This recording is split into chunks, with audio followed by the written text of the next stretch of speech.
The San Francisco Giants, 2010 World Series champions. Next, they won the National League West, and then they won the World Series.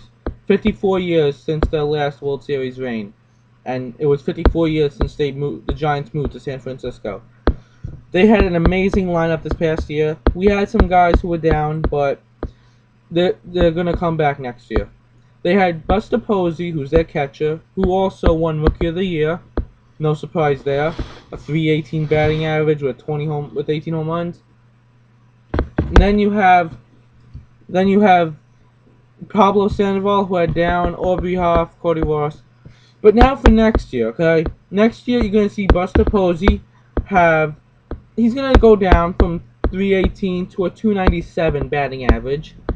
He's definitely gonna be great for his age. He's gonna have a .366 on base percentage. He's very disciplined for his age, no doubt. Then he's gonna have 21 home runs. He's gonna go up there with 92 RBIs. Then you have Pablo Sandoval, the panda, the big panda, Kung Fu Panda.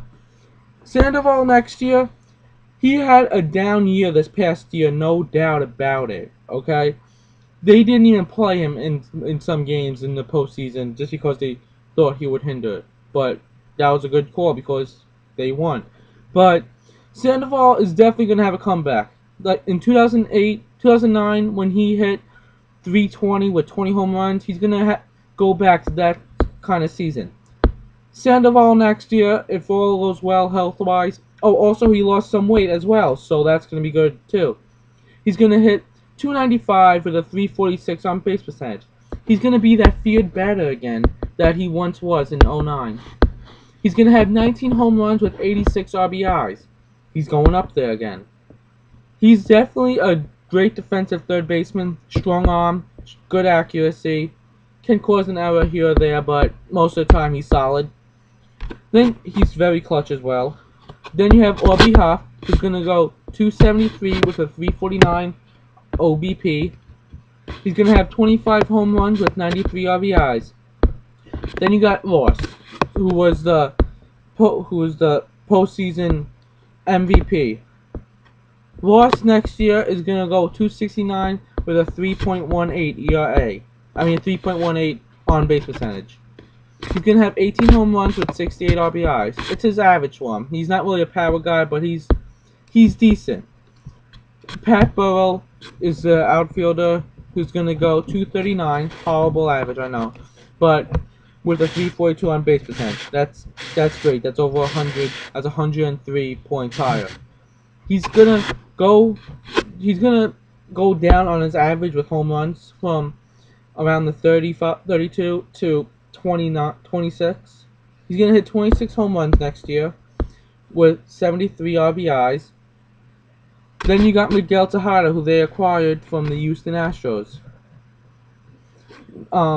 Miguel Tejada next year, .287 with a .319 on base percentage. Tejada is getting up there in age. He's not that powerful anymore, but he still can make contact with the ball. He's okay defensive-wise, but he doesn't have that much strength that he once had to throw the ball from shortstop to first. Then you got Freddie Sanchez. Sanchez, who will be 33 this year, will go with a .278 with a .32 on base percentage. Again, he's not a power guy. He's a contact guy, and he's good defensive wise. He's gonna have only 7 home runs and 48 RBIs, but he's still good with decent with contact, okay at plate discipline, but he's also fast. Now for pitching, well, Brian Wilson, their closer, again, is gonna have a great year. Remember, okay, this is a lesson to everybody. Fear the beard, okay? Seriously. Fear the beard. Okay, you do not want to mess with him at all. Okay, here's a little corny humor right now. I bet the reason that he does so well last year was because he had that big bushy beard, okay? I'm sorry, but whenever you're at bat and you just see that thing, you're like, wow. Okay? But next year he's going to go 45 saves. He's going to blow 3 games, have a 2.1 ERA. Then you're gonna have Tim Lincecum, who's gonna go back to a Cy Young state with 17-6 with a 2.78 ERA. He's gonna go again to the 245 strikeouts, and he's gonna go 210 innings. Then you have Matt Cain, who's gonna go 15-8 with a 3.25 ERA. Matt Cain, if he pitched one more game in the postseason, he would have set a record for most continuous innings without allowing a run. He had 0 runs allowed in the postseason, and if he went just 5 more innings, one more start, he would have made it. But since they won before he could get his next chance, he couldn't break it. He's gonna have 186 strikeouts with 199 innings pitched. Then you have Jonathan Sanchez, very wild. Okay, he's gonna go 12-8 with a 3.66 ERA. Again, he's a strikeout kind of guy. He's gonna go 170 innings, but allow 183 strikeouts, knock out 183 batters. Then you got Madison Bumgarner.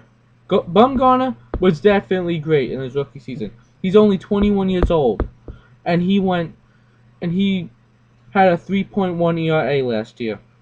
This upcoming year, when he is 22, he's definitely not going to be as well. He's going to have a 3.52 ERA, go 10-8 with 107 strikeouts and 166 innings pitched. Then you got Barry Zito, who's going up there in age. He's 33, going to be 34 this year. He's going to go 12-10 with a 4.01 ERA, 177 innings with 137 strikeouts. Zito, he's getting up there in age. Maybe if the offense comes through with him and he actually can control his fastball and knock down that curveball like it once was, his ERA won't be so high and he'll get around 15, 16 wins. Okay, that's my take for the San Francisco Giants. Next year, I say they're going to finish in second to the Colorado Rockies, because the Rockies, you got to remember, have Tulo and Cargo. My eyes, the best 3-4 hitters there are.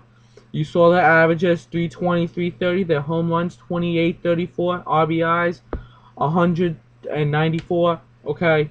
You cannot underestimate them. Then you got Ubaldo Jimenez.